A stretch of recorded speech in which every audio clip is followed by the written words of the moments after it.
ശാസ്ത്രീയ ഋഗ്വേദ പഠനം ക്ലാസ് 162. നമ്മൾ 15-ാമത്തെ അധ്യായത്തിലെ സൂക്തം 105 നോക്കുന്നത്. ഇതിൽ പല വിശ്വദേവതകളെ പറ്റിയാണ്. അപ്പം പലതിനെ പറ്റിയാണ് പറയുന്നത്. അതുകൊണ്ട് നമുക്ക് നേരിട്ട് ഓരോന്നായിട്ട് നോക്കാം. ഒന്നിലെന്താണ് പറയുന്നതെന്ന് നോക്കാം. ഋഗ്വേദം മണ്ഡലം 1 സൂക്തം 105 ഋഷി ത്രിതനോ കുത്സനോ ദേവത വിശ്വദേവന്മാർ. ഛന്ദസ് പങ്ക്തി ബൃഹതി തൃഷ്ടുപ്. ചന്ദ്രമാ അപ്സുന്ദരാ സുവർണോ ധാവതേ ദിവി നവോ ഹിരണ്യനേമയാ പദം വിദന്തി വിദ്യുതോ വിത്തം മേ അസ്യ രോദസി. ചന്ദ്രൻ അന്തരീക്ഷത്തിൽ കൂടിയും സൂര്യൻ ആകാശത്തിൽ കൂടിയും ചലിക്കുന്നു. സുവർണവർണ്ണമായ വിദ്യുത്തിനെ കണ്ടുപിടിക്കുന്നതിൽ മനുഷ്യൻ അസമർത്ഥനാണ്. ദ്യാവാപൃഥ്വികൾ ഞങ്ങളുടെ നിവേദനങ്ങൾ ശ്രവിക്കണമേ. ഒന്നിൽ പറയുന്നത് ചന്ദ്രൻ അന്തരീക്ഷത്തിലൂടെ സഞ്ചരിക്കുകയാണ്. അന്തരീക്ഷം എന്ന് പറയാൻ കാരണം ഭൂമിയുടെ ഉപഗ്രഹമാണ് ചന്ദ്രൻ. അതുകൊണ്ട് ഭൂമിയുടെ പരിധിയിലാണ് പോകുന്നത്. ഭൂമിയുടെ പരിധിയിലുള്ള അന്തരീക്ഷമായിട്ട് എടുക്കാം. സൂര്യൻ ആകാശത്തു കൂടിയും സഞ്ചരിക്കുന്നത്. സൂര്യൻ ആകാശത്തു കൂടി സഞ്ചരിക്കുന്നു എന്ന് പറയുമ്പോൾ നമ്മൾ പോകുന്ന സൂര്യന്റെ സഞ്ചാരം ഭൂമിയുടെ സഞ്ചാരം കൊണ്ട് തോന്നുന്നതാണ്. പക്ഷേ സൂര്യൻ സഞ്ചരിക്കുന്നുണ്ട് ആകാശത്തിലൂടെ. അന്തരീക്ഷ മുകളിലെ ആകാശത്തൂടെ സൂര്യൻ ചില നക്ഷത്രങ്ങളുടെ എല്ലാം ചുറ്റുമെല്ലാമായിട്ട് സഞ്ചരിക്കുന്നുണ്ട്. അങ്ങനെ സൂര്യനും ചന്ദ്രനും എല്ലാം സഞ്ചരിക്കുന്നത് കൊണ്ടാണ് അതെല്ലാം നമ്മളെ സ്വാധീനിക്കുന്ന ഘടകങ്ങളാണ്.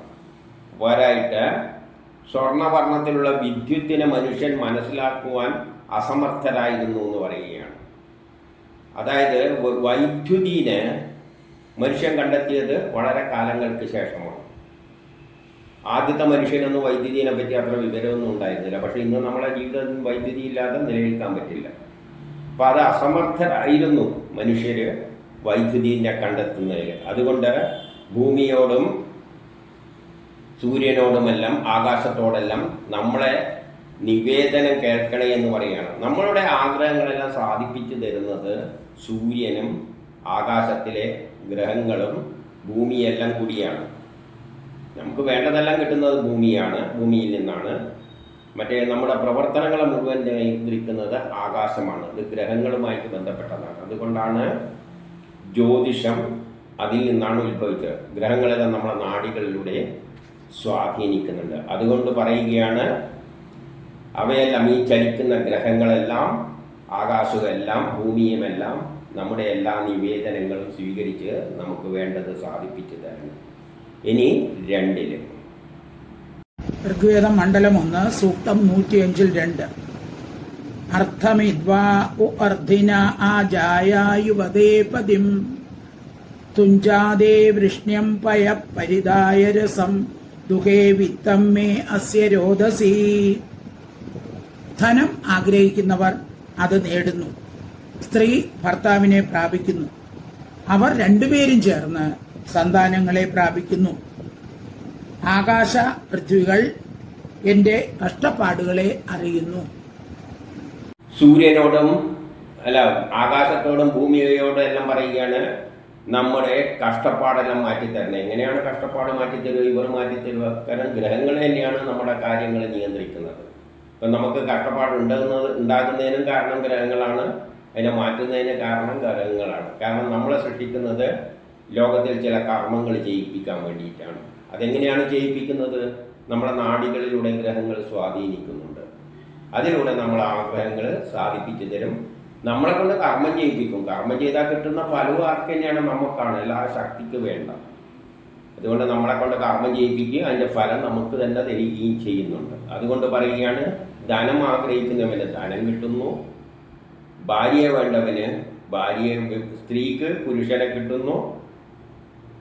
അപ്പം സ്ത്രീയും പുരുഷനും തമ്മിൽ യോജിപ്പിച്ചിട്ട് ഭാര്യ ഭർത്താക്കന്മാരാക്കുന്നത് ഗ്രഹം തന്നെയാണ്. എന്തിനു വേണ്ടിയിട്ട്? അവർക്ക് സന്താനങ്ങളെ കിട്ടുന്നു. സന്താനം ആർക്ക് തന്നെയാണ് വേണ്ടത്? പ്രകൃതിക്ക് തന്നെയാണ് വേണ്ടത്. നാളെ ജോലി ചെയ്യിപ്പിക്കാൻ കുട്ടികളെ വേണം. അപ്പം പ്രകൃതി തന്നെയാണ് നമ്മളിലൂടെ കുട്ടികൾ ഉണ്ടാക്കുന്നത്. അപ്പം നമ്മൾ ചിന്തിക്കുന്നത് നമുക്ക് മക്കളെ കിട്ടണം എന്നാണ്. അപ്പം നമ്മൾ ആഗ്രഹവും സാധിപ്പിച്ചു തരുന്നുണ്ട്. എന്നിട്ട് സന്താനങ്ങളെയും ലഭിക്കുന്നു. അതെല്ലാം ആകാശഭൂമികൾ നമ്മളെ കഷ്ടപ്പാടെല്ലാം ദൂരീകരിച്ച് തന്നെ ഇതിലൂടെയെല്ലാം തന്നെ നമ്മളെ കഷ്ടപ്പാടെല്ലാം തീരുന്നത്. അപ്പം എല്ലാം ഗ്രഹങ്ങളാണ് ആകാശവും ഭൂമിയെല്ലാം കൂടിയാണ് ചെയ്യുന്നത്. നമ്മളെ കൊണ്ട് കല്യാണം കഴിപ്പിക്കുന്നതും കുട്ടികൾ ഉണ്ടാക്കുന്നതും അത് അതിനു വേണ്ടിയാണ്. അതേസമയം ആ കിട്ടുന്നത് അതിൻ്റെ ഫലമായി നേടുന്നതെല്ലാം നമുക്ക് തന്നെയാണ്. ഇനി 3 ഋഗ്വേദ മണ്ഡലം 1 സൂക്തം 105 3 മോഷു ദേവാ അധസ്വരവാപാതി ദിവസ്പരി മാ സോമസ്യ ശംഭുവശ്ശുനേ ഭൂമ കഥാചന വിത്തമ്മേ അസ്യ രോദസി. ആകാശ ഉപരിയിലുള്ള ജ്യോതിസ് നശിക്കാതിരിക്കണമേ എന്ന് ദേവഗണങ്ങളോട് അഭ്യർത്ഥിക്കുന്നു. സോമം പിഴിഞ്ഞെടുക്കുന്ന ഉത്തമന്മാരായ പുത്രന്മാരുടെ അഭാവം ഞങ്ങൾക്കൊരിക്കലും ഉണ്ടാകാതിരിക്കണമേ. ഞങ്ങളുടെ കഷ്ടതകളെ അറിയാൻ ആകാശത്തോടും ഭൂമിയോടും അഭ്യർത്ഥിക്കുന്നു. ഇവിടെയും ആകാശഭൂമികളോട് പറയുകയാണ്, ആകാശത്തിന്റെ മുകളിലുള്ള ജ്യോതിസ് നമ്മളെ നശിപ്പിക്കാതിരിക്കണേ എന്ന്. ജ്യോതിസ് എന്ന് പറഞ്ഞാൽ ജ്യോതിർഗോളങ്ങൾ, പ്രപഞ്ചത്തിലുള്ള ഗോളങ്ങൾ. അത് തന്നെയാണ് ബുധ ശുക്രൻ എല്ലാം തന്നെ. അതാണ് തന്നെയാണ് ജ്യോതിഷത്തിന്റെ അടിസ്ഥാനം. അവര് നമ്മളുടെ ആ ജ്യോതിസ് നശിക്കാതിരിക്കണേ എന്ന് പറയാം. ആകാശ ഉപരിയിലുള്ള ജ്യോതിസ് നശിക്കാതിരിക്കണേ. ആ ജ്യോതിസ് എന്ത് വേണം? നമുക്ക് സോമം പിഴിഞ്ഞെടുത്ത് കർമ്മം ചെയ്യുന്ന കുട്ടികളെ ഇല്ലാതാവുന്ന അവസ്ഥ ഉണ്ടാകരുത്. അതായത് നല്ല മക്കൾ ഉണ്ടാകുന്നത് തടയരുത്. വേറൊരു തരത്തിൽ പറഞ്ഞാൽ നമുക്ക് നല്ല മക്കളെ ഉണ്ടാക്കി തരണേ. എങ്ങനത്തെ മക്കളെ? സോമം പിഴിഞ്ഞെടുത്ത് കർമ്മം ചെയ്യുന്ന. സോമം എന്ന് പറഞ്ഞാൽ ഈ പ്രപഞ്ചത്തിലുള്ള വസ്തുക്കളെല്ലാം സോമമാണ്. അത് ഉപയോഗിച്ചിട്ടാണ് നമ്മൾ പുതിയ വസ്തുക്കൾ ഉണ്ടാക്കുന്നത്. അപ്പം പുതിയ വസ്തുക്കൾ ഉണ്ടാക്കാൻ എന്ന് പറഞ്ഞാൽ അധ്വാനിക്കുക. മനസ്സും ബുദ്ധിയും വെച്ച് അധ്വാനിക്കുന്ന മക്കളെ നമുക്ക് ഉണ്ടാക്കി തരണേ എന്ന് പറയുകയാണ്.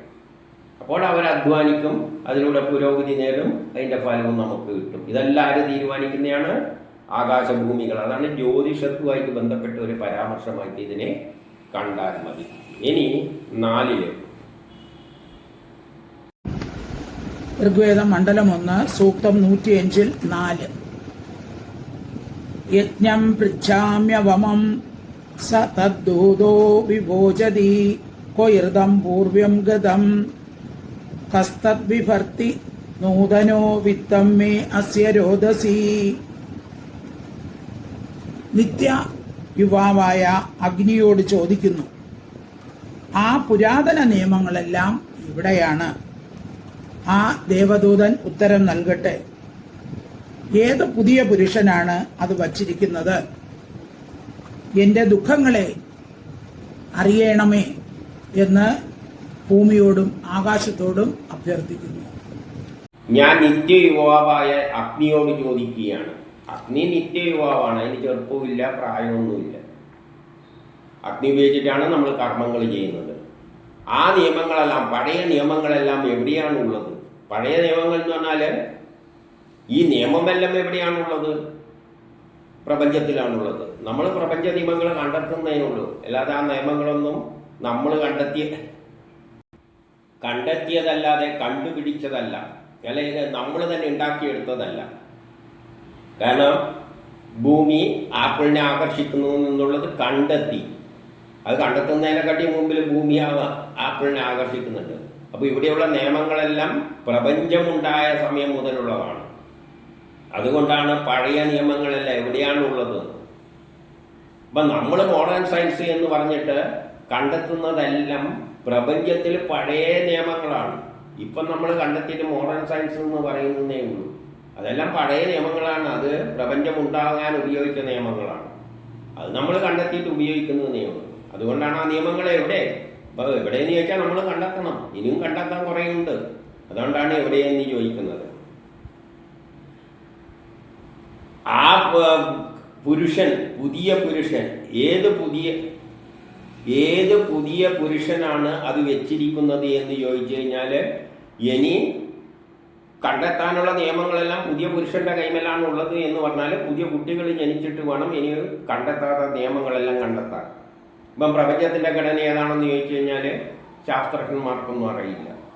പക്ഷെ നമ്മൾ പറഞ്ഞു കൊടുത്തിട്ടുണ്ട് വേദങ്ങളിൽ നിന്ന് പ്രപഞ്ചത്തിന്റെ ഘടന എന്താണെന്ന് വ്യക്തമായിട്ട് വരച്ച് പറഞ്ഞു കൊടുത്തിട്ടുണ്ട്. പക്ഷെ എല്ലാവരും ഇതൊന്നും അത് അംഗീകരിക്കാനൊന്നും തയ്യാറായില്ല.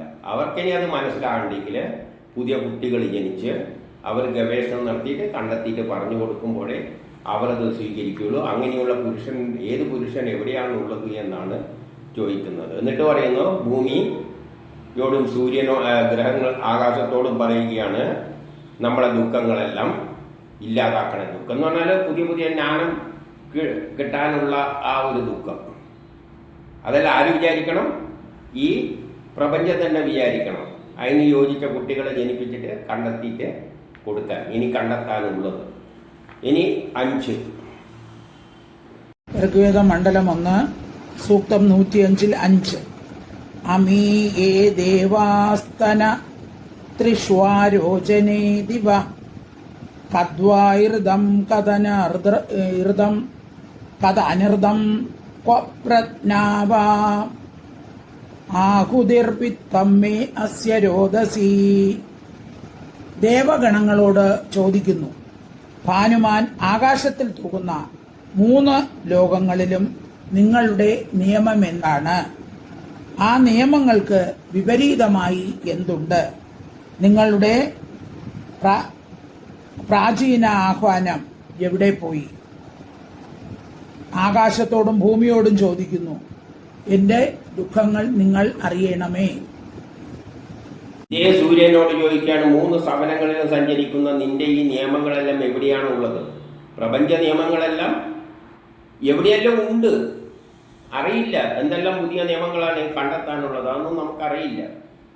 അതെല്ലാം തപ്പിപ്പിടിച്ച് കണ്ടെത്തിയിട്ട് എടുക്കണം പ്രപഞ്ച നിയമങ്ങൾ. അതിൻ്റെ വിപരീത നിയമങ്ങൾ എന്തുണ്ട്? വിപരീതമായിട്ട് അതിനെതിരായിട്ടുള്ള നിയമങ്ങൾ എന്തുണ്ട് എന്ന് ചോദിക്കുകയാണ്. എല്ലാ നിയമത്തിനും എന്തുണ്ട്? എതിര് നിയമങ്ങളുണ്ട്. Every action there is equal and opposite reaction. നമ്മൾ അങ്ങോട്ടേക്ക് നടക്കാൻ ഫലം പ്രയോഗിക്കുമ്പോൾ എതിർക്കുന്ന ഒരു ഫ്രിക്ഷൻ ഉണ്ട്. അപ്പോൾ ഒരു ഫോഴ്സ് ഉണ്ടെങ്കിൽ അതിൻ്റെ ഓപ്പോസിറ്റ് എന്താണ്? റിയാക്ഷൻ ഉണ്ട്, ഫ്രിക്ഷണൽ ഫോഴ്സ് ഉണ്ട്, ഇങ്ങനെയെല്ലാം പലതും ഉണ്ട്. ആക്ഷൻ ഉണ്ടെങ്കിൽ റിയാക്ഷനും ഉണ്ട്. എല്ലാത്തിൻ്റെയും എതിർ നിയമങ്ങളും ഉണ്ട്. അതാണ് ന്യൂട്ടന്റെ 3rd law. Every action there is equal and opposite reaction. ഒരു തത്വം ഉണ്ടെങ്കിൽ അതിന് എതിർ തത്വങ്ങളും ഉണ്ട്. അപ്പോൾ ആ എല്ലാം നമുക്കറിയണം. ഒന്ന് മാത്രം അറിഞ്ഞുകൊണ്ട് കാര്യമില്ല. എതിർ നിയമം അറിഞ്ഞത് കൊണ്ടാണ് നമ്മൾ റോക്കറ്റ് ഉണ്ടാക്കിയിട്ട് ചന്ദ്രനിൽ പോകാനെല്ലാം പറ്റുന്നത്. ആക്ഷൻ ഉപയോഗിച്ചിട്ടില്ല, റിയാക്ഷൻ ഉപയോഗിച്ചിട്ടാണ്. അപ്പം അതിൻ്റെ ആവശ്യം നമുക്ക് ഉണ്ട്. അവയെല്ലാം എവിടെ പോയി, അവയെല്ലാം എവിടെയാണ് പോയി ഒളിച്ചിരിക്കുന്നത് എന്ന് ചോദിക്കുകയാണ്. അപ്പം പ്രപഞ്ചത്തിൽ എവിടെയല്ലോ നല്ല നല്ല നിയമങ്ങളെല്ലാം അങ്ങനെ ഒളിഞ്ഞു കിടപ്പുണ്ട്. അതെല്ലാം കണ്ടെത്തുവാൻ നമ്മളെ സഹായിക്കണേ. ആരോട് പറയാണ്? നമ്മുടെ ദുഃഖങ്ങൾ അകറ്റാൻ വേണ്ടിയിട്ട് ഭൂമിയും ആകാശവും നമ്മളെ സഹായിക്കണേ എന്ന് പറഞ്ഞാൽ നല്ല നല്ല മക്കളെ ഉണ്ടാക്കി തന്ന് അവരുടെ ചിന്തകൾ ഉണർത്തിക്കൊണ്ട്, അല്ലെങ്കിൽ ഇന്നുള്ള ആളുകളുടെ ചിന്ത ഉണർത്തിക്കൊണ്ട് അതെല്ലാം കണ്ടെത്തിയിട്ട് ജനങ്ങളെ അറിയിക്കാൻ സഹായിക്കണേ എന്ന് പറയാണ്. അങ്ങനെയുള്ളൊരു കർമ്മം തന്നെയാണ് നമ്മളും ചെയ്യുന്നത്. വേദത്തിൽ നിന്ന് പുതിയ പുതിയ പ്രപഞ്ചഘടനയെല്ലാം നമ്മൾ പറഞ്ഞു കൊടുത്തിട്ടുണ്ട്. ഗ്രഹങ്ങൾ എങ്ങനെയാണ് നമ്മളെ നാഡികളിലൂടെ നമ്മളെ നിയന്ത്രിക്കുന്നതെന്നെല്ലാം നമ്മൾ ഇനി പറഞ്ഞു കൊടുക്കാൻ പോവുകയാണ്. പിന്നെ മരണത്തെ മറികടക്കാനുള്ള വഴികളെല്ലാം നമ്മൾ പറഞ്ഞു കൊടുത്തിട്ടുണ്ട്. ഏതിൽ നിന്ന്? വേദത്തിൽ നിന്ന്. ഇതെല്ലാം ആരാണ്?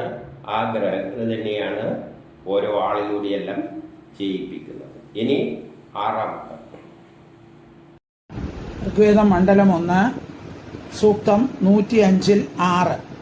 കദ്വായിർദസ്യ ധർണസി കദ്വരുണസ്യ ചക്ഷണം കദര്യമണോ മഹസ്പഥാതി ക്രാമേവ ദ്യൂഠ്യോ വിദ്ധം മേ അസ്യ രോദസി. ദേവഗണങ്ങളോട് ചോദിക്കുന്നു, ഞങ്ങളുടെ നിയമങ്ങളുടെ ആധാരം എന്താണ്? വരുണന്റെ വ്യവസ്ഥകൾ എവിടെ? അര്യമ എപ്രകാരം ഞങ്ങളെ ദുഷ്ടരിൽ നിന്ന് രക്ഷിക്കും? ആകാശത്തോടും ഭൂമിയോടും ഞങ്ങളുടെ ദുഃഖം അറിയണമേ എന്ന് അപേക്ഷിക്കുന്നു. ഇവിടെ നമ്മുടെ നിയമങ്ങളുടെ ആധാരം എന്താണെന്ന് ചോദിക്കുകയാണ്. എല്ലാ നിയമത്തിനും എന്തുണ്ടാവും? അടിസ്ഥാനപരമായ ഒരു തത്വം ഉണ്ടാകും. ആ തത്വത്തിന്റെ അടിസ്ഥാനത്തിലാണ് നിയമങ്ങളെല്ലാം ഉള്ളത്. അപ്പൊ ആ തത്വം എന്താണെന്നാണ് ചോദിക്കുന്നത്. അതായത് ഏത് കാര്യങ്ങളും ഇപ്പം ആപ്പിളിനെ ഭൂമി ആകർഷിക്കുന്നത് എന്തുകൊണ്ട്, അതിന്റെ പിന്നിൽ തന്നെ ചില രഹസ്യങ്ങളുണ്ട്. അതെല്ലാം മനസ്സിലാക്കാൻ ശ്രമിക്കണം. വരുണന്റെ നിയമങ്ങളിലൂടെയാണ്. വരുണ നിയമങ്ങൾ എന്ന് പറഞ്ഞാൽ ഗ്രഹങ്ങള് സൂര്യന് ചുറ്റുന്നുണ്ട്. അത് നമ്മൾ നമ്മളെ പ്രവർത്തനങ്ങളെയെല്ലാം ആഗ്രഹങ്ങളെയെല്ലാം സ്വാധീനിക്കുന്നുണ്ട്. നമ്മൾ ആഗ്രഹങ്ങൾ ഉണ്ടാക്കുന്നത് പോലും നമ്മളെ കൊണ്ട് കർമ്മം ചെയ്യിപ്പിക്കുന്നതെല്ലാം ഈ ഗ്രഹങ്ങളുടെ സൂര്യന് ചുറ്റുമുള്ള ചുറ്റലും എല്ലാമായിട്ട് ബന്ധപ്പെട്ടാണ് കിടക്കുന്നത്. ഓരോ പ്രത്യേക സ്ഥലത്ത് വരുമ്പോൾ നമ്മൾ സ്വാധീനിക്കുന്നുണ്ട്. അതിനനുസരിച്ചാണ് ഋതുക്കളെല്ലാം ഉണ്ടാകുന്നത്. വേലിയേറ്റം, വേലിയിറക്കം, ഇതെല്ലാം അതുമായിട്ട് ബന്ധപ്പെട്ടിട്ടുണ്ട്. അതുപോലെ നമ്മളെ കർമ്മങ്ങളുമായിട്ട് ബന്ധപ്പെട്ടിട്ടുണ്ട്. ആ വരുന്ന നിയമങ്ങളിലൂടെ അതാണ് ജ്യോതിഷത്തിൻ്റെ അടിസ്ഥാനം. അതുപോലെ തന്നെ ആറ്റത്തിൽ കുറേ നിയമങ്ങളുണ്ട്, ഓർബിറ്റുകളുണ്ട്. ആ ഓർബിറ്റിലാണ് രാസപ്രവർത്തനത്തിൻ്റെ ആ ആറ്റത്തിൻ്റെ സ്വഭാവത്തെ എല്ലാം നിശ്ചയിക്കുന്നത്. ആ ഓർബിറ്റുകളുടെ എണ്ണവും അതിലുള്ള ഇലക്ട്രോണും എല്ലാം ബന്ധപ്പെട്ടാണ്. മറ്റുള്ളവയുമായിട്ട് കൂടിച്ചേരുന്നതെല്ലാം അതായിട്ട് ബന്ധപ്പെട്ടാണ് കിടക്കുന്നത്. അപ്പം വരുന്ന നിയമങ്ങളുടെ ആര്യമായ പ്രകാരം ഞങ്ങളെ ദുഷ്ടനിൽ നിന്നെല്ലാം രക്ഷിക്കുന്നു. ആര്യമെന്ന് പറഞ്ഞാൽ സൂര്യനും മറ്റുള്ള അതുപോലെയുള്ളതെല്ലാം. സൂര്യൻ തന്നെ പല സൂര്യനുണ്ട്. അതെല്ലാം എങ്ങനെയാണ് നമ്മളെ സ്വാധീനിക്കുന്നത്? ഈ തത്വങ്ങളെല്ലാം ആകാശം ഭൂമിയെ നമ്മളെ ദുഃഖം ഇല്ലാതാക്കുവാൻ വേണ്ടിയിട്ട് അങ്ങ് അറിയണം എന്ന് പറഞ്ഞാൽ ആകാശം ഭൂമിയെല്ലാം ഈ നിയമങ്ങളെല്ലാം മനസ്സിലാക്കാനും അതിനനുസരിച്ച് നമ്മൾ കർമ്മങ്ങൾ ചെയ്യാനും എല്ലാം നമ്മളെ പ്രേരിപ്പിക്കണേ എന്ന് പറയണം. അതിന് വേണ്ടത് എന്താണ്? പ്രപഞ്ച നിയമങ്ങൾ, ജ്യോതിഷത്തിൻ്റെ പിന്നിലുള്ള അടിസ്ഥാന തത്വങ്ങൾ, ഇതെല്ലാം മനസ്സിലാക്കണം. ഇനി 7 ഋഗ്വേദം മണ്ഡലം 1 സൂക്തം 105-7 അഹം സോസ്മി യപുരാസു ദേവദാമി കാമിനീചിത് തമ്മാവ്യന്ധ്യാധോ മൃഗോ ന തൃഷ്ണജം മൃഗം വിത്തം മേ അസ്യ രോദസി. ഞാൻ പൂർവകാലത്ത് സോമം പിഴിഞ്ഞപ്പോൾ വളരെയധികം സ്തോത്രങ്ങൾ പാടി. ദാഹിക്കുന്ന മാൻപേടയെ ചെന്നായി ഭക്ഷിക്കുന്നത് പോലെ എൻ്റെ മനസ്സിൻ്റെ വേദന എന്നെ കാർന്നു തിന്നുന്നു. എൻ്റെ കഷ്ടപ്പാടുകൾ ശ്രദ്ധിക്കണമേ എന്ന് ആകാശത്തോടും ഭൂമിയോടും അപേക്ഷിക്കുന്നു. 7 പറയുകയാണ്, ഞാൻ പൂർവ്വകാലത്ത് പണ്ട് കാലത്തെല്ലാം സോമം പിഴിയുമ്പോൾ പലരെ വളരെയധികം സ്തോത്രങ്ങൾ ചൊല്ലിയിട്ടുണ്ട്. അതായത് ഋഷികളുടെ കാലഘട്ടത്തിൽ അവർക്ക് ഈ ശാസ്ത്രങ്ങളെല്ലാം, പ്രപഞ്ച രഹസ്യം മുഴുവൻ അറിയാമായിരുന്നു. അപ്പോൾ അവർ അന്ന് കർമ്മം ചെയ്യുമ്പോഴെല്ലാം, സോമം പിഴിയുമ്പോഴെന്ന് പറഞ്ഞാൽ കർമ്മം ചെയ്യുമ്പോഴെല്ലാം അവർ ഈ തത്വങ്ങൾ നോക്കിയിട്ടാണ് കർമ്മങ്ങൾ ചെയ്തിരുന്നത്. എന്നിട്ട് പറയാണ്, എൻ്റെ മനസ്സ് വേദന ഈ ദാഹിക്കുന്ന മാൻപേടയെ ചെന്നായി ഭക്ഷിക്കുന്നത് പോലെ.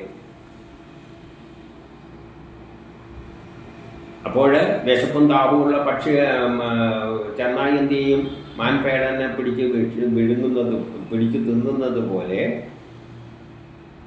എൻ്റെ മനസ്സ് ഈ ദുഃഖം കൊണ്ട് എന്നെ കാർന്നു തിന്നുകയാണ്. ദുഃഖമുള്ള ഈ മനസ്സ് എന്നെ കാർന്നു തിന്നുകയാണെന്ന് പറഞ്ഞാൽ ദുഃഖം മൂലം, മനസ്സിൽ ദുഃഖം ഉണ്ടാകുന്നത് മൂലം എൻ്റെ ശരീരം ശോഷിച്ചു വരികയാണ്. എന്താണ് മനസ്സിൻ്റെ ദുഃഖം? എന്തെല്ലോ മനുഷ്യന് ദുഃഖങ്ങളുണ്ട്. ആ ദുഃഖങ്ങൾ പരിഹരിക്കാനുള്ള വഴി എന്താണ്? കർമ്മം ചെയ്യുക. കർമ്മം ചെയ്യേണ്ടിക്ക് എന്ത് വേണം? അതിനുള്ള പുതിയ ജ്ഞാനവും ബുദ്ധിശക്തിയും എല്ലാം കിട്ടണം. അതിനനുസരിച്ച് നമ്മൾ കർമ്മങ്ങൾ ചെയ്തിട്ട് തന്നെയാണ് നമ്മളെ ദുഃഖങ്ങൾക്കെല്ലാം പരിഹാരം കണ്ടെത്തിയിരിക്കുന്നത്. അപ്പം അതുപോലെ എൻ്റെ മനസ്സ് അസ്വസ്ഥമാണ്. എനിക്ക് പുതിയ കാര്യങ്ങൾ, പുതിയ പ്രപഞ്ച നിയമം എന്താണ്, എന്തിൻ്റെ ബേസിലാണ് ഇതെല്ലാം സംഭവിക്കുന്നത്, ഇതെല്ലാം അറിയേണ്ട ആകാംക്ഷ എൻ്റെ മനസ്സിൽ ഉണ്ട്. അതുകൊണ്ട് ആകാശം ഭൂമിയെല്ലാം എന്ത് ചെയ്യണം? എൻ്റെ കഷ്ടപ്പാടെല്ലാം ഒന്ന് ശ്രദ്ധിക്കണം. എന്നിട്ട് നമുക്ക് എല്ലാത്തിൻ്റെ പിന്നിലുള്ള രഹസ്യം മനസ്സിലാക്കി അവയെല്ലാം മറികടക്കാനുള്ള വഴികൾ കണ്ടെത്തി തരണം. അല്ലെങ്കിൽ അതിനുള്ള യോജിച്ച ആൾക്കാരെയെല്ലാം സൃഷ്ടിച്ചിട്ട് അവരിലൂടെ അത് കണ്ടെത്തിയിട്ട് നമുക്ക് തരണം. ഇനി 8 ഋഗ്വേദം മണ്ഡലം 1 സൂക്തം 105-8 സമ്മാതപന്ത്യഭിധാ സപത്നീരിവ പർഷവഃ മൂഷോ ന ശിഷ്ണാം വ്യദന്തി മാധ്യസ്തോദാരത്തെ ശക്രക്രതോ വിത്തം മേ അസ്യ രോദസി. 2 പത്നിമാർ പതിയെ ഉപദ്രവിക്കുന്നത് പോലെ കിണറിന്റെ ഭിത്തികൾ എന്നെ ഉപദ്രവിച്ചു കൊണ്ടിരിക്കുന്നു. എൻ്റെ മനസ്സിൻ്റെ വേദന എലി കരളുന്ന പോലെ എന്നെ വേദനിപ്പിക്കുന്നു എന്ന് ഇന്ദ്രനോട് പറയുന്നു. എൻ്റെ ദുഃഖങ്ങളെ അറിയണമേ എന്ന് ആകാശ ഭൂമികളോട് പറയുന്നു. 2 പത്നിമാർ കൂടിയിട്ട് എന്നെ ഉപദ്രവിക്കുന്നത് പോലെ, പതിയെ ഉപദ്രവിക്കുന്നത് പോലെ.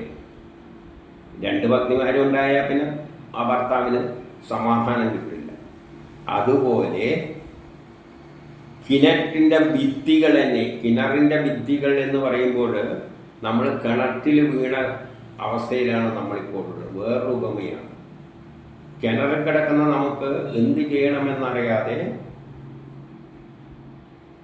ഒരു വല്ലാത്ത അവസ്ഥയായിരിക്കും കിണറ്റിൽ വീണ് കഴിഞ്ഞാൽ.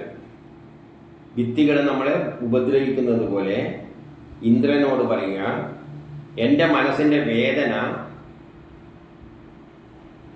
എലികൾ കരണ്ട് തിന്നുന്നത് പോലെ എന്നെ വേദനിപ്പിച്ചുകൊണ്ടിരിക്കുകയാണ്. എലി കരണ്ട് തിന്നുന്ന പോലെ എൻ്റെ മനസ്സ് എന്നെ വേദനിപ്പിച്ചുകൊണ്ടിരിക്കുകയാണ്. അതുകൊണ്ട് ആകാശഭൂമികളോട് പറയുന്നു, എൻ്റെ ദുഃഖത്തെ അറിയണേ, എൻ്റെ കഷ്ടത അറിയണേ. എൻ്റെ കഷ്ടത അറിയാനുള്ള വഴിയല്ലേ ഉള്ളൂ. പ്രപഞ്ച രഹസ്യം മനസ്സിലാക്കുക, ആ രഹസ്യം, ആ ശാസ്ത്രതത്വങ്ങൾ മനസ്സിലാക്കുക. അതിലൂടെ നമ്മൾ അതിനെ മറികടക്കാൻ ശ്രമിക്കുക. വേറെ വഴിയൊന്നുമില്ല. അല്ലാതെ ഈശ്വരനോട് വിളിച്ച് പ്രാർത്ഥിച്ചുകൊണ്ടൊന്നും കാര്യമില്ല. വേണ്ട എന്താണ്? പ്രപഞ്ച രഹസ്യങ്ങൾ മനസ്സിലാക്കണം, സയൻസ് മനസ്സിലാക്കണം, പ്രപഞ്ചത്തിൻ്റെ പിന്നിലുള്ള എല്ലാ തത്വങ്ങളും മനസ്സിലാക്കണം. നമ്മളെ സൃഷ്ടിച്ചത് എന്തിനാണ്, എന്തിനു വേണ്ടിയാണെന്നെല്ലാം മനസ്സിലാക്കി കഴിഞ്ഞാൽ, കാര്യങ്ങൾ മനസ്സിലാക്കി കഴിഞ്ഞാൽ നമുക്ക് പിന്നെ പ്രയാസങ്ങളൊന്നും ഉണ്ടാവില്ല. ഇനി 9 ഋഗ്വേദം മണ്ഡലം 1 സൂക്തം 105-9 അമീയേ സപ്തരശ്മയസ്തത്രാമേ നാഭിരാധത സ്ത്രിതതസ്തത് വേദാപ്ത്യ സ ജാമ്യത്വായ രേവതി വിത്തം മേ അസ്യ രോദസി. സൂര്യൻ്റെ സപ്തകിരണങ്ങളുമായി എൻ്റെ പിതൃക്കൾക്ക് സംബന്ധമുണ്ട്. ഇക്കാര്യം ജലപുത്രനായ മിത്രനും അറിയുന്നു. അതിനാൽ അവൻ ആ കിരണങ്ങളെ സ്തുതിക്കുന്നു. എൻ്റെ കഷ്ടപ്പാടുകൾ അറിയണമേ എന്ന് ആകാശത്തോടും ഭൂമിയോടും അഭ്യർത്ഥിക്കുന്നു. ഇതിൽ പറയുന്നത് സൂര്യൻ്റെ സപ്തകിരണങ്ങൾക്ക്, സൂര്യൻ്റെ കിരണങ്ങൾക്കെല്ലാം അല്ലെങ്കിൽ സൂര്യൻ്റെ ആകർഷണ ബലങ്ങൾക്കെല്ലാം എൻ്റെ പിതൃക്കൾക്കുമായി സംബന്ധമുണ്ട്. അതായത് ആ സൂര്യൻ്റെ കിരണങ്ങൾ തന്നെയാണ് എന്നെ സൃഷ്ടിച്ചതും എൻ്റെ പിതാവിനെ സൃഷ്ടിച്ചതും പിതാവിലൂടെ എന്നെ സൃഷ്ടിച്ചതും. അപ്പോൾ ഇതെല്ലാം സൂര്യകിരണങ്ങളുമായിട്ട് എനിക്കും ബന്ധമുണ്ട്, എൻ്റെ പിതാക്കൾക്കും എല്ലാം ബന്ധമുണ്ട്. അല്ല ഇതിൻ്റെ എല്ലാം പിന്നിലുള്ള എൻ്റെ പിതാവായാലും എൻ്റെ കാര്യമായാലും ഈ ലോകത്തിലുള്ള ആരുടെ കാര്യമായാലും അതെല്ലാം സൂര്യൻ്റെ തീരുമാനമനുസരിച്ചാണ് നടക്കുന്നത്. എല്ലാം പരസ്പരം ബന്ധപ്പെട്ട് കിടക്കുകയാണ്. ഇക്കാര്യം ജലപുത്രനായ മിത്രനും അറിയാം. ജലപുത്രനായ മിത്രനും അറിയാമെന്ന് പറഞ്ഞാൽ ജലം എങ്ങനെയാണ് ഉണ്ടാകുന്നതെന്ന് മഴ പെയ്തിട്ടാണ്. ഭൂമിയിലെ വെള്ളം പോയാലും മഴയായിട്ട് താഴത്തോട്ടുണ്ട്. ഇങ്ങനെയാണല്ലോ ജലം സർക്കുലേറ്റ് ചെയ്ത്. ഇതിൻ്റെ എല്ലാം പിന്നിലുള്ളതാരാണ്? സൂര്യൻ തന്നെയാണുള്ളത്. അപ്പോൾ സൂര്യൻ ഇവിടെ പ്രപഞ്ചത്തിൽ നടക്കുന്ന എല്ലാ സംഭവങ്ങളുമായിട്ട് ബന്ധമുണ്ട്. ചുരുക്കത്തിൽ ജ്യോതിഷത്തിലൂടെ ഇതെല്ലാം നമ്മൾ നോക്കി മനസ്സിലാക്കണം. അതിനാൽ അവർ സൂര്യൻ്റെ കിരണങ്ങളെ സ്തുതിക്കുന്നു, സൂര്യൻ്റെ ആകർഷണ ബലങ്ങളെ. സൂര്യൻ നമ്മളെ ആകർഷിക്കുന്നു. ആകർഷണ ബലത്തിലൂടെയാണ് നമ്മളെ അതിൽ നിന്ന് വരുന്ന കിരണങ്ങൾ എന്നാണ് ആകർഷണ ബലമല്ല, അതെല്ലാം അതിൽപ്പെട്ടതാണ്. അതെല്ലാമാണ് നമ്മളെ ജീവിതത്തെ നിയന്ത്രിച്ചു കൊണ്ടുപോകുന്നത്. സൂര്യനാണ് നമ്മളെ മുന്നോട്ടേക്ക് കൊണ്ടുപോകുന്നത്. അതുകൊണ്ട് അതിൻ്റെ കിരണങ്ങളെ അവരെല്ലാം സ്തുതിക്കുന്നു. നമ്മളും നിന്നോട് സ്തുതിക്കുകയാണ്, നമ്മളെ കഷ്ടപ്പാട് നീക്കിത്തരണേ. ഇനി 10 ഋഗ്വേദ മണ്ഡലം 1 സൂക്തം 105 10. അമീയേ പഞ്ചോക്ഷണോ മധ്യേ തസ്തുർ മഹോദിവ ദേവത്രാനു പ്രവാജ്യം സന്ദ്രീചീന നിവാവൃതുർ വിത്തമ്മേ അസ്യ രോദസി. ആകാശത്തിൽ 5 വീരന്മാരായ അഗ്നി, വായു, സൂര്യൻ, ഇന്ദ്രൻ, വിദ്യുത്ത് ഇവ സ്ഥിതി ചെയ്യുന്നു. ഇവരെല്ലാവരും ചേർന്ന് എന്നാൽ വിരചിതമായ ഈ സ്തോത്രം ദേവതകളെ കേൾപ്പിച്ചിട്ട് മടങ്ങി വരേണമേ, എൻ്റെ ദുഃഖങ്ങളെ അറിയണമേ എന്ന് ആകാശത്തോടും ഭൂമിയോടും അഭ്യർത്ഥിക്കുന്നു. ആകാശത്തില് 5 വീരന്മാരുണ്ട്. ഈ 5 വീരന്മാർ ഒന്ന് പ്രധാനപ്പെട്ട സൂര്യനും അതിൻ്റെ ഗ്രഹങ്ങളെല്ലാം കൂടി തന്നെയാണ്. സൗരയൂഥ സിസ്റ്റം തന്നെയാണ് പ്രധാനപ്പെട്ട ഒന്ന് സൂര്യൻ. പിന്നെന്താണ്? അഗ്നിയുണ്ട്, സൂര്യനിൽ നിന്ന് വരുന്നത്. വായുണ്ട്, ആകാശത്തിൽ വായുണ്ട്. അപ്പം 3 പിന്നെ ഇതിനെല്ലാം ഏകോപിപ്പിക്കുന്ന ഒരു ശക്തി ഉണ്ടല്ലോ, ഇന്ദ്രനുണ്ട്. പിന്നെ മേഘത്തിൻ്റെ ഇടയ്ക്കുള്ള ഒരു വീരനുണ്ട്, അത് വൈദ്യുതിയാണ്. അങ്ങനെ 5 വീരന്മാർ ആകാശത്തിലുണ്ട്, സ്ഥിതി ചെയ്യുന്നു. ഇവരെല്ലാം ചേർന്നിട്ട് എൻ്റെ സ്തോത്രത്തെ ദേവതകളെ കേൾപ്പിക്കണേ എന്ന് പറയുകയാണ്. ഇവരെ എല്ലാം സഹായത്തോടു കൂടിയാണ് നമ്മൾ എൻ്റെ സ്തോത്രത്തെ സയൻസിലൂടെ, സ്തോത്രം എന്ന വേദമന്ത്രങ്ങൾ, സയൻസിലൂടെ ഈ ശക്തികളെ എല്ലാം ഉപയോഗിച്ചുകൊണ്ടാണ് ഞാൻ ഇവിടെ യജ്ഞങ്ങൾ ചെയ്യുന്നത്. യജ്ഞം ചെയ്യുന്നത് സയൻസിൻ്റെ സ്തോത്രത്തിൻ്റെ അടിസ്ഥാനത്തിൽ. അതിലൂടെ എന്നിട്ട് എന്ത് പറയുകയാണ്? ആകാശം ഭൂമിയെ എൻ്റെ ദുഃഖങ്ങളെല്ലാം തീർത്ത് തരണേ. അപ്പം നമ്മളെ ദുഃഖം തീർക്കണ്ടെങ്കിൽ ആകാശത്തിലുള്ള ഈ സൂര്യൻ നമ്മളെ കർമ്മത്തിനെല്ലാം പ്രേരിപ്പിക്കുന്ന ശക്തി, വായു ആവശ്യമുണ്ട്. പിന്നെ നമ്മുടെ അഗ്നി വേണം, ഇന്ദ്രനാണ് നമ്മളെ കർമ്മങ്ങളെല്ലാം ചെയ്തു തരുന്നത്. വിദ്യുത്ത്, വൈദ്യുതി വേറൊരു പ്രധാനപ്പെട്ട അഗ്നിയുടെ രൂപമാണ്. ഇതെല്ലാം ഉപയോഗിച്ചാണ് നമ്മൾ യജ്ഞങ്ങൾ ചെയ്യുന്നത്. യജ്ഞം ചെയ്യുന്നത് സയൻസിൻ്റെ അടിസ്ഥാനത്തിൽ, അതാണ് സ്തോത്രത്തിൻ്റെ അടിസ്ഥാനത്തിൽ. ഇതിലൂടെ എല്ലാം ചെയ്തു കഴിയുമ്പോൾ എന്ത് പറ്റും? പറയാണ്, ആകാശഭൂമികളെ എൻ്റെ ദുഃഖം അറിയണം. എൻ്റെ ദുഃഖം അറിഞ്ഞിട്ട് എൻ്റെ ദുഃഖം ഉണ്ടാകാൻ കാരണം എന്താണ്? എന്തോ അതൃപ്തിയുണ്ട്. അതെല്ലാം സാധിക്കാനുള്ള വഴി എന്താണ്? കർമ്മം ചെയ്യുക തന്നെയാണ്. അതിന് കർമ്മം ചെയ്യാൻ ഇവരെല്ലാം സഹായിക്കാൻ നമ്മളെ കൂടെ ഉണ്ട്. ഇനി 11 ഋഗ്വേദം മണ്ഡലം 1 സൂക്തം 105 11. സുവർണ ഏത ആസദേ മധ്വ ആരോധനേതിവ തേ സേധന്തി പദോ വൃഗം തരന്തം യഹധീരപോ വിത്തമ്മേ അസ്യ രോദസി. സർവവ്യാപിയായ സൂര്യൻ ആകാശത്തിലിരിക്കുന്നു. ഇവൻ അന്തരീക്ഷത്തെ കടന്ന് ചന്ദ്രനെ മാർഗത്തിൽ നിന്ന് മാറ്റട്ടെ, ഇക്കാര്യം അറിയണമേ എന്ന് ആകാശത്തോടും ഭൂമിയോടും അഭ്യർത്ഥിക്കുന്നു. 11 പറയുന്ന സൂര്യൻ്റെ കാര്യം തന്നെയാണ്. സർവവ്യാപിയായ സൂര്യനാണ്. സൂര്യൻ എല്ലായിടവും സഞ്ചരിക്കുന്നുണ്ട്. അതായത് ഈ പ്രപഞ്ചത്തിൽ 7 ലോകങ്ങളിലൂടെയും സൂര്യൻ സഞ്ചരിക്കുന്നുണ്ട്. അതെല്ലാം പ്രപഞ്ചഘടനയായിട്ട് ബന്ധപ്പെട്ടിട്ട് നമ്മൾ പറഞ്ഞു കഴിഞ്ഞതാണ്. ഇവൻ അന്തരീക്ഷത്തെ കടന്നിട്ട്, അന്തരീക്ഷത്തിലാണ് ചന്ദ്രനുള്ളത്, ചന്ദ്രൻ്റെ മാർഗത്തിൽ നിന്നും മാറ്റട്ടെ, ചന്ദ്രനെ തന്നെ വഴിയിൽ നിന്ന് മാറ്റിക്കളയുമെന്ന് പറയുമ്പോൾ സൂര്യൻ ചന്ദ്രനുമായി ചേരുമ്പോൾ ചന്ദ്രൻ്റെ പ്രഭ നഷ്ടപ്പെടും. അതാണ് കാർത്തവാവ് എന്നെല്ലാം പറയുന്നത്. ചന്ദ്രൻ്റെ തന്നെ ഇല്ലാതാക്കിക്കളയും. അപ്പം കാർത്തവാവിന് ചന്ദ്രന് തീരെ ബലമില്ല, ജ്യോതിഷപ്രകാരം 0 ആണ്.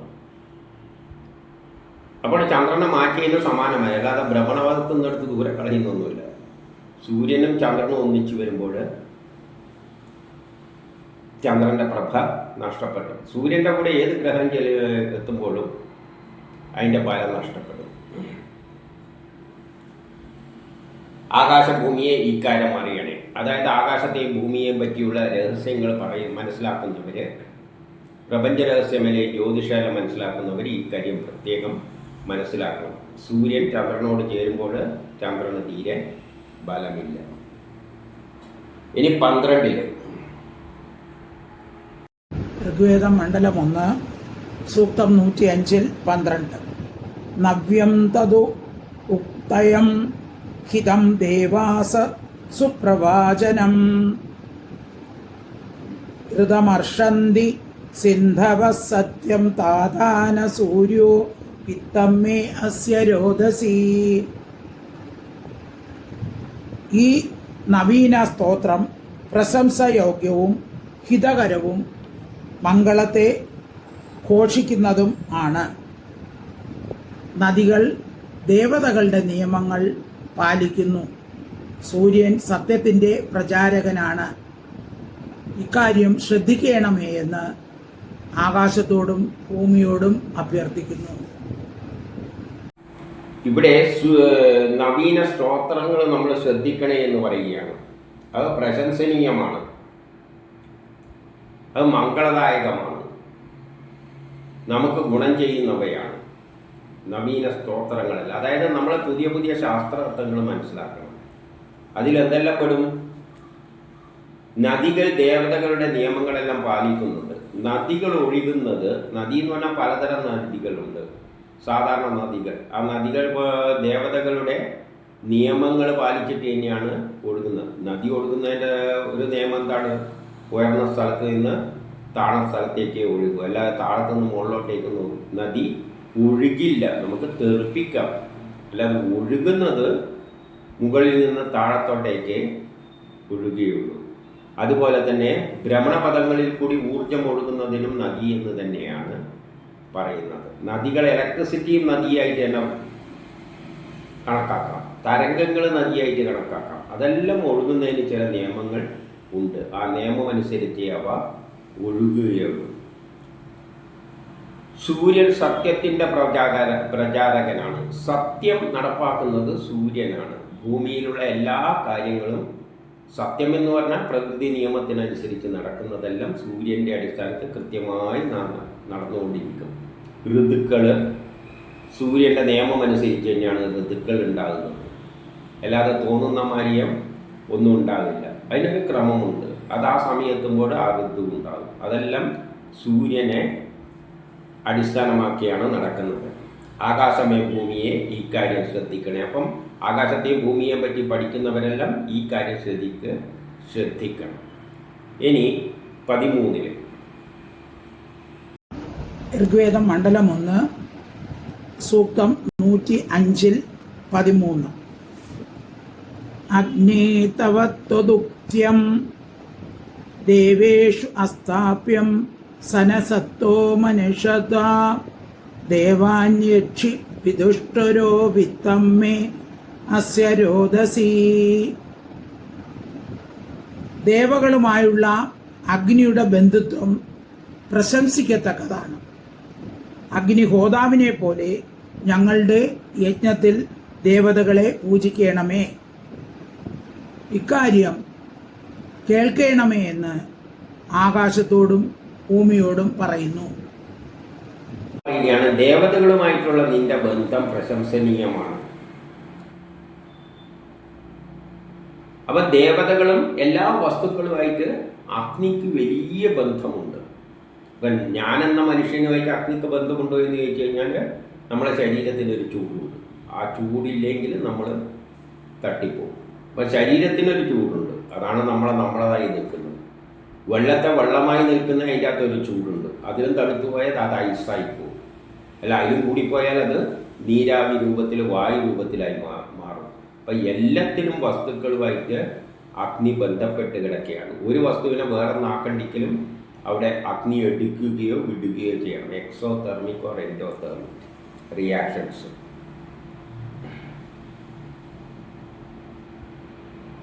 അതുകൊണ്ട് മഹാത്മാവിനെ പോലെ നീ ഞങ്ങളെ യജ്ഞങ്ങളിൽ വന്ന് ദേവതകളെ പൂജിക്കണം. ദേവതകളെല്ലാം ഒരു ദേവതേനെ വേറൊന്നാക്കി മാറ്റുന്നത് അഗ്നിയാണ്. അതിനെ പൂജിച്ചിട്ട് എങ്ങനെയാണ്? ഹൈഡ്രജൻ ഒരു ദേവതയാണ്, ഓക്സിജൻ ഒരു ദേവതയാണ്. അതിനെ പൂജിക്കുക എന്ന് പറഞ്ഞാൽ ശാസ്ത്രത്തിൻ്റെ അടിസ്ഥാനത്തിൽ അതിനെ സമീപിച്ചു കഴിഞ്ഞാൽ ഈ ഹൈഡ്രജനെയും ഓക്സിജനെയും കൂട്ടിച്ചേർത്തിട്ട് നമുക്ക് വെള്ളം ഉണ്ടാക്കാം ശാസ്ത്രത്തിൻ്റെ അടിസ്ഥാനത്തിൽ. അതല്ല ആരെ തന്നെയാണ് ചെയ്യുക? അഗ്നിയാണ് ചെയ്യുക. അഗ്നിയാണ് അതിനെ കൂട്ടിച്ചേർക്കുകയോ വേർപെടുത്തുകയോ എല്ലാം ചെയ്യുന്നത്. അപ്പം ദേവതകളുമായിട്ട് അരി എന്ന ദേവതയെ ചോറ് എന്ന ദേവതയാക്കുന്നത് അഗ്നിയാണ്. ഭൂമിയും ആകാശവും ഇത് കേൾക്കണേ. ഭൂമിയിലുള്ള ആകാശത്തിലുള്ള എല്ലാവരും ഈ ശാസ്ത്ര തത്വങ്ങൾ മനസ്സിലാക്കണം. ഇനി 14 ഋഗ്വേദം മണ്ഡലം 1 സൂക്തം 105-14 സത്തോ ഹോതാ മനുഷ്യതാ ദേവാം ദേവേഷു വിദുഷ്ടരഃ അഗ്നിർഹവ്യാസു സുഷുദതി ദേവോ ദേവേഷു മേധിരേ വിത്തമ്മേ അസ്യ രോദസി.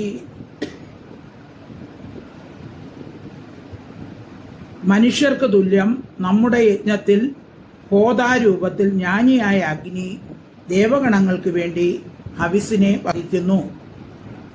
ആകാശവും ഭൂമിയും ഇക്കാര്യം ശ്രദ്ധിക്കണം. മനുഷ്യർക്ക് തുല്യം യജ്ഞത്തിൽ അഗ്നിയാണ് ശോഭിക്കുന്നത്. നമ്മൾ എന്തെങ്കിലും കർമ്മം ചെയ്യുന്ന പോലെ തന്നെ ആ യജ്ഞത്തിൻ്റെ അകത്ത്, ആ നമ്മൾ ചെയ്യുന്ന കർമ്മത്തിൻ്റെ അകത്ത്, ചോറ് വയ്ക്കുകയാണെങ്കിൽ ആ പാത്രത്തിൻ്റെ അകത്ത് നടക്കുന്ന കാര്യങ്ങളെല്ലാം അഗ്നിയാണ് നിർവഹിക്കുന്നത്. ആർക്ക് വേണ്ടി? അതിലുള്ള ദേവഗണങ്ങൾക്ക് വേണ്ടി. അതിലുള്ള ദേവതകൾ ഏതെല്ലാണ്? അരിയും വെള്ളവുമാണ്. ആ ദേവതകളെ സഹായിക്കുന്നു. എങ്ങനെ സഹായിക്കുന്നു? അത് രണ്ടും ചേർത്തിട്ട് ചോറെന്ന ദേവതയാക്കി മാറ്റുന്നു. അപ്പം ദേവതകളെ സേവിക്കുന്നു. ദേവതകൾക്ക് വേണ്ടി ഈ ഹവിസ്സെല്ലാം വഹിക്കുന്നു. ആര്? അഗ്നി. ഇത് ആകാശം ഭൂമിയും ഇക്കാര്യം ശ്രദ്ധിക്കണം. അതായത് ആകാശത്തെ പറ്റിയും ഭൂമിയെ പറ്റിയും പഠിക്കുന്നവർ ഇക്കാര്യം ശ്രദ്ധിക്കുക എന്ന് തന്നെയാണ് ഇതുകൊണ്ട് അർത്ഥമാക്കുന്നത്. ഇനി 15 ഋഗ്വേദം മണ്ഡലം 1 സൂക്തം 105-15 ബ്രഹ്മാ കൃണോതി വരുണ ഗാതുവിദം തമീമഹേ വൃണോതി ഹൃദാമതിം നവ്യോ ജായതാമൃതം വിത്തമ്മേ അസ്യ രോദസി. മന്ത്രരൂപങ്ങളായ സ്തുതികൾ വരുണൻ രചിക്കുന്നു. ഞങ്ങൾ ആ സ്തുതികളെ കൊണ്ട് അർച്ചനകൾ നടത്തുന്നു. ഹൃദയം വഴിയായി സ്തുതി അർപ്പിക്കുന്നു. അതിൽ നിന്നും സത്യം പ്രകാശിക്കണമേ. ആകാശവും ഭൂമിയും ഞങ്ങളുടെ വചനം ശ്രദ്ധിക്കണമേ. മന്ത്രരൂപിയായ സ്തുതികൾ വരുണനാണ് ഉണ്ടാക്കുന്നത്, രചിക്കുന്നത്. മന്ത്രം ആയ സയൻസ് തത്വങ്ങൾ വരുണനാണ് രചിക്കുന്നത്. വരുണൻ എന്ന് പറഞ്ഞാൽ ഓർബിറ്റാണ്. ആറ്റത്തിൻ്റെ ഓർബിറ്റുകളാണ് നിയമങ്ങൾ ഉണ്ടാക്കുന്നത്. എന്താണ് നിയമങ്ങൾ? ഒക്ടറ്റ് റൂളെല്ലാം വരുണ നിയമത്തിൽപ്പെട്ടതാണ്. ഏറ്റവും പുറത്തുള്ള ഓർബിറ്റിൽ 8 ഇലക്ട്രോൺ മാത്രമേ ഉണ്ടാകാൻ പാടുള്ളൂ. 8 ഉണ്ടാകണമെന്ന് നിർബന്ധമാണ്. 8 ഇല്ലെങ്കിൽ വേറെ ഒന്നിൽ നിന്നും കൂട്ടിച്ചേർത്ത് 8 ആക്കും. ചിലതിൽ 2 മതി. എന്നാലും എല്ലാത്തിലും ഭൂരിപക്ഷത്തിലും 8 വേണം. ഇതെല്ലാം വരുണ നിയമങ്ങളാണ്. ഈ നിയമങ്ങളെല്ലാം ഉണ്ടാക്കി വെച്ചത് വരുണനാണ്, ഓർബിറ്റുകളാണ്. അതുപോലെ തന്നെ ജ്യോതിഷമാണെങ്കിൽ ഗ്രഹങ്ങളുടെ ഓർബിറ്റുകളാണ്. ഇനിയോ,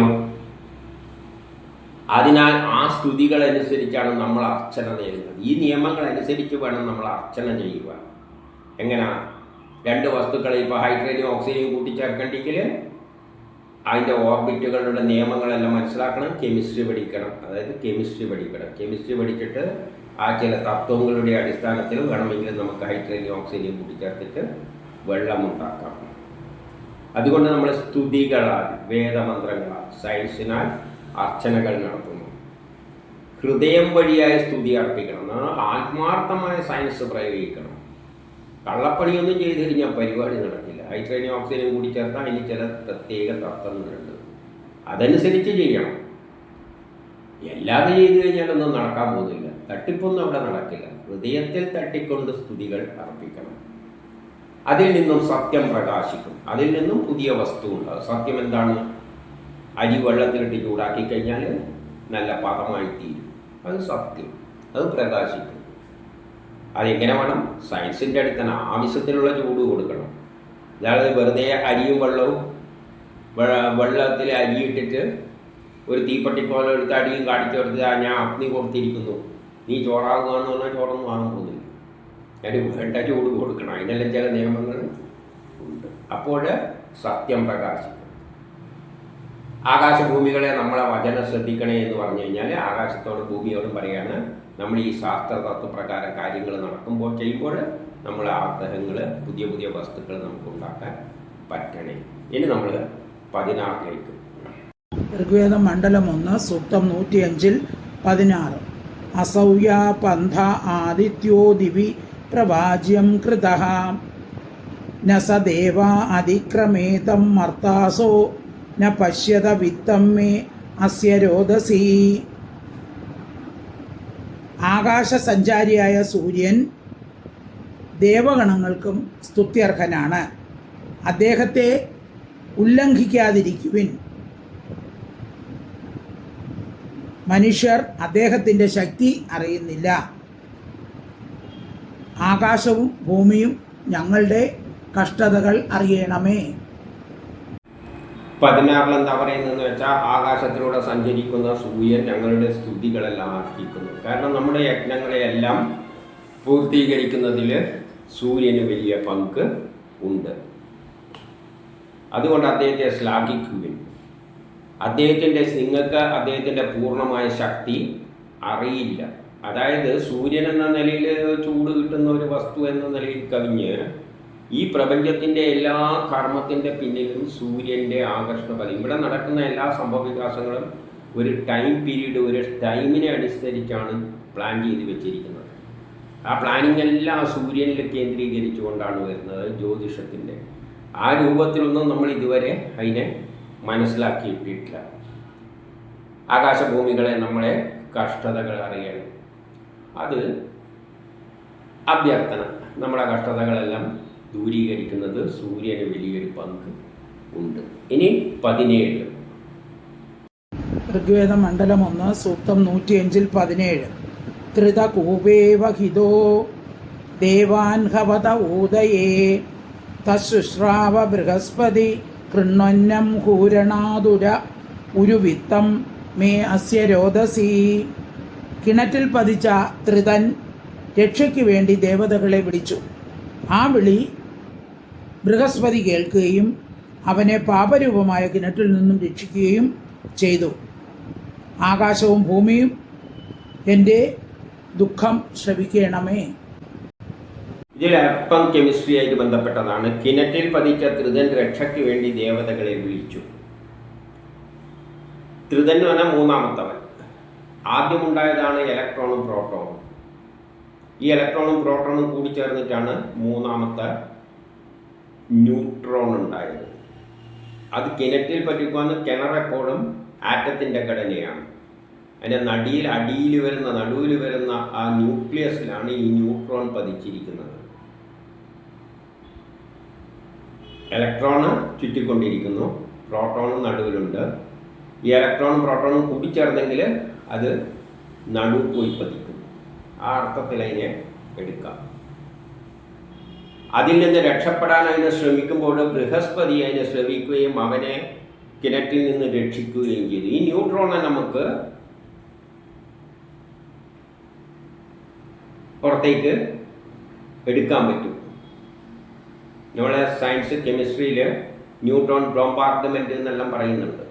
ന്യൂട്രോണെ നമുക്ക് ആവശ്യമുണ്ട്. പല ആവശ്യത്തിന് വേണ്ടി ഈ ന്യൂക്ലിയസിൻ്റെ അകത്തുള്ള ന്യൂട്രോണിനെ നമ്മൾ പുറത്തേക്ക് എടുക്കുന്നുണ്ട്.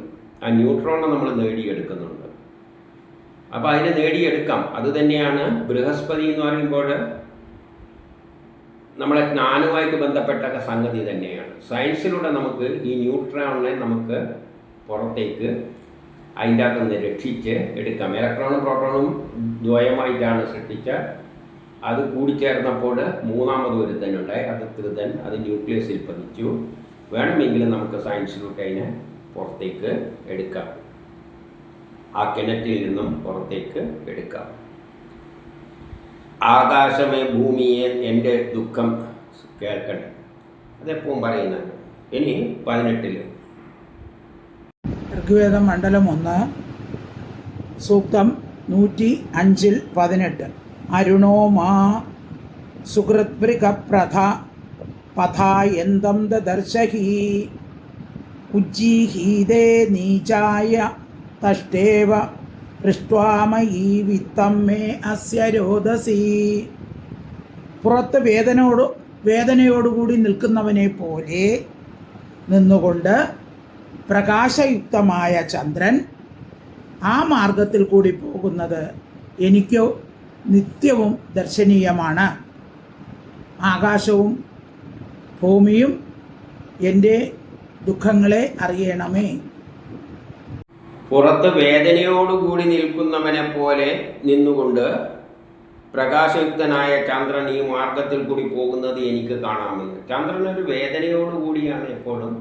തെളിച്ച് എപ്പോഴേ ഉള്ളൂ, നല്ല വെളുത്തവാമിന് മാത്രമേ തെളിച്ചുള്ളൂ. പിന്നെ ഒരു വേദനയോടുകൂടിയാണ് അവൻ ദിവസവും പോയിക്കൊണ്ട് ഓരോ ദിവസവും ക്ഷയിച്ച് വരും.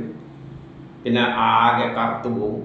അത് നേരത്തെ പറഞ്ഞു, അതിൻ്റെ ശക്തി തന്നെ ഇല്ലാതെ പിന്നെ ആദ്യ ശക്തി കൂടി വന്നു. അവന് തെളിച്ച് ഒരുക്കേ ഉള്ളൂ പൂർണ്ണചന്ദ്രനായിട്ട് മാറുന്ന ദിവസം. ബാക്കിയുള്ള ദിവസമെല്ലാം ക്ഷീണിച്ച് അവൻ ദുഃഖത്തോടുകൂടി പോകുന്നത് നമ്മൾ കാണുന്നു എന്ന് പറയുകയാണ്. അത് തിഥികളെ പറ്റിയുള്ള പരാമർശമാണ്. ആകാശമേ എൻ്റെ വൃഥ അറിയൂ. ഇനി 19, ഇതെല്ലാം ജ്യോതിഷവുമായിട്ട് ബന്ധപ്പെട്ട കാര്യങ്ങളാണ്. 19 ഋഗ്വേദം മണ്ഡലം 1 സൂക്തം 105 19. ഏന അങ്കുഷേണ വയം ഇന്ദ്രവന്തോഭിഷ്യാമ വൃജനെ സർവവീരാഹ തന്നോ മിത്രോ വരുണ മമ ഹന്താം അതിഥി സിന്ധു പൃഥ്വീമുദദ്യൗ. ഇന്ദ്രനാലും എല്ലാ വീരപുരുഷന്മാരാലും യുക്തരായി നാം ഈ സ്തോത്രങ്ങൾ വഴിയായി യുദ്ധത്തിൽ ശത്രുക്കളുടെ മേൽ വിജയം വരിക്കട്ടെ. മിത്രനും വരുണനും അതിഥിയും സമുദ്രവും ഭൂമിയും ആകാശവും നമ്മുടെ ഈ സ്തോത്രം കേട്ട് അനുഗ്രഹിക്കണമേ. പറയുന്നത് നമ്മളെ ശത്രുക്കളുടെ മേൽ വിജയം വരിക്കുവാൻ. ശത്രുത എന്താണ്? നമുക്ക് എന്തെങ്കിലും ഒരു സാധനം വേറൊന്നാക്കി മാറ്റേണ്ടിക്ക് ദർ ഈസ് എ റിയാക്ഷൻ. അവരൊരു തടസ്സമുണ്ട്. ഒരു അരിനെ പദമില്ല, അതിനെ നല്ല പദമുള്ള ചോറാക്കേണ്ടിക്ക് ഒരു തടസ്സമുണ്ട്. തടസ്സമുണ്ടായ ആ തടസ്സം നീക്കാൻ വേണ്ടിയിട്ടാണ് ദേവതകൾ വിളിക്കുന്നത്. നമ്മൾ ഇന്ദ്രനടക്കമുള്ള എല്ലാ ദേവതകളെയും വിളിക്കും. ഇന്ദ്രനെ വിളിക്കും, ജലദേവതയെ വിളിക്കും, അഗ്നിദേവതയെ വിളിക്കും. എന്നിട്ട് ആ ജലദേവതയിൽ വെള്ളത്തിൽ അരിയിട്ടിട്ട്, അരിയും ദേവൻ തന്നെ, പാത്രത്തിലിട്ട് അടിയിൽ അഗ്നിദേവനെ കൊണ്ട് ചൂടാക്കുമ്പോൾ ഇന്ദ്രൻ വന്നിട്ട് അതിൻ്റെ അകത്ത് ശത്രുതയെല്ലാം ഇല്ലാതാക്കി ആ തടസ്സം, അരി ചോറാകുന്നതിന് എന്തെല്ലാം തടസ്സമുണ്ടോ അതിനെയെല്ലാം വെട്ടിപ്പൊട്ടിച്ചെല്ലാം സോഫ്റ്റാക്കി മാറ്റി ചോറാക്കിയിട്ട് നമ്മളെ കൈമേൽ തരും. അപ്പം നമ്മൾ ഇന്ദ്രനെയും മറ്റും ദേവതകളെയെല്ലാം സ്തോത്രങ്ങൾ വഴി, ഏതിൻ്റെ അടിസ്ഥാനത്തിൽ? സയൻസിൻ്റെ അടിസ്ഥാനത്തിൽ. അങ്ങനെ ചെയ്താലും ചെയ്യുള്ളൂ. യുദ്ധത്തിൽ ശത്രുക്കളെ നീക്കുവാൻ വേണ്ടിയിട്ട് നമ്മൾ അവരെ ക്ഷണിച്ചുകൊണ്ട് നമ്മൾ വിജയം നേടുന്നു. പിന്നെ ആരെയെല്ലാം വിളിക്കുന്നു? മിത്രനെ വിളിക്കുന്നു, വരുണനെ വിളിക്കുന്നു. നമുക്കറിയാമല്ലോ, മിത്രൻ എന്ന് പറഞ്ഞാൽ അനുകൂല സാഹചര്യത്തിൽ വരുണൻ. ഓർബിറ്റുകളാണ് ഇതിലെല്ലാം പങ്കെടുക്കുന്നത്. അതെല്ലാം പണ്ട് പറഞ്ഞു തന്നെയാണ്. അതിഥിയും ആര്യമാവും ഭൂമിയും ആകാശവും എല്ലാം നമ്മുടെ സ്തോത്രം കേട്ട് നമ്മളെ അനുഗ്രഹിക്കണേ. നമ്മൾ എന്ത് കർമ്മം ചെയ്യുമ്പോഴും സയൻസിൻ്റെ അടിസ്ഥാനത്തിൽ ചെയ്യുമ്പോൾ അവിടെ ഈ ദേവതകളെല്ലാം വന്നിട്ട് നമുക്ക് വേണ്ട സാധനമാക്കിയിട്ട് അതിനെ മാറ്റിത്തരും. അപ്പോൾ ഇവരെല്ലാം അതിൽ പങ്കെടുക്കുന്ന മറ്റുള്ള ദേവതകൾ ആണ്.